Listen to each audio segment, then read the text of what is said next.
Hello friends, today I will discuss the healing brush tool in Adobe Photoshop.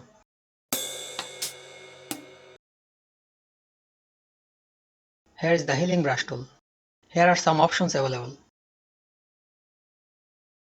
You can change the size of the brush here.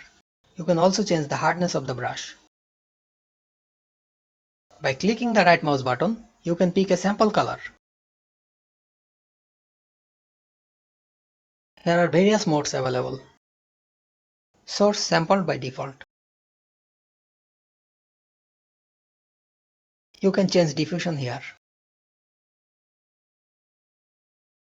Now I will remove the label from the apple.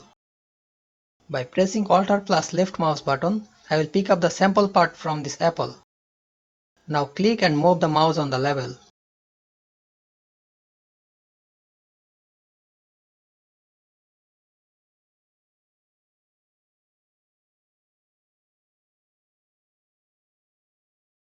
The label vanished. Now to match the color and shade, I am picking up the sample from various parts of the apple and applying it to this part.